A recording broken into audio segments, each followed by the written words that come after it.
Intuitivni navdih za teden od 10. do 16. avgusta. Dovoljevanje.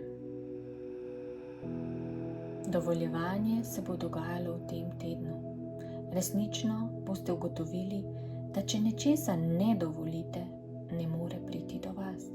In dejansko boste začeli dojemati, da določene situacije oziroma določene stvari, določeni ljudje ne morejo priti do vas. Čeprav si vi resnično želite, vendar nek notranji strah, neka prepreka, neka blokadica vam preprečuje, da bi v popolnosti dovolili, da se to zgodi, da se zgodi nek dogodek, da se zgodi neko srečanje, da se nekaj pač v vaše življenje pripelje oziroma da nekaj dobite.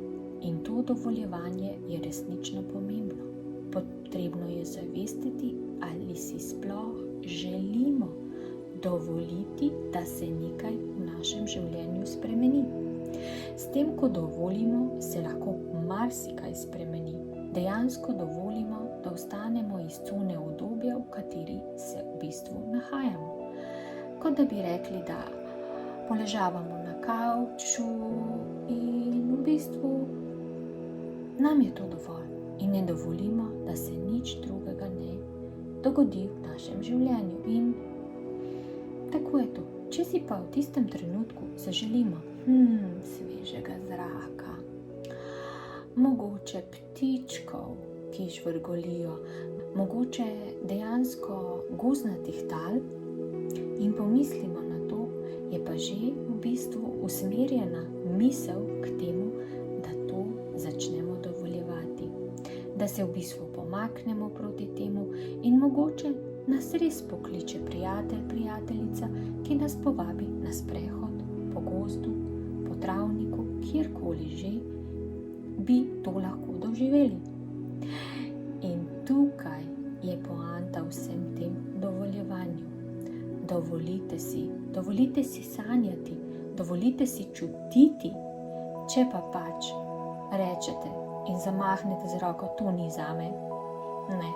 S tem si dejansko ne dovolite, da bi to prišlo tudi v vaše življenje. In ravno tako je to z denarjem, z veseljem, srečo in vsem tem, kajti ne verjamemo oziroma ne dovoljujemo, da je v bistvu naše življenje dovoljeno, da priteka več finančnih sredstev in da priteka tudi sreča, ljubezen in radost. Če si to ne dovolimo, če v to ne verjamemo, temu seveda zapiramo vrata. In zato poglejte vase in si v bistvu nalijte čistega vina, čemu resnično ne dovolite, da pride v vaše življenje, čeprav bi si to želeli in vam je zelo neverjetno, da bi vi to sploh lahko imeli oziroma doživeli. Dovolite si. To vas ta teden spodbujamo. Hvala, vaši vodniki in angeli.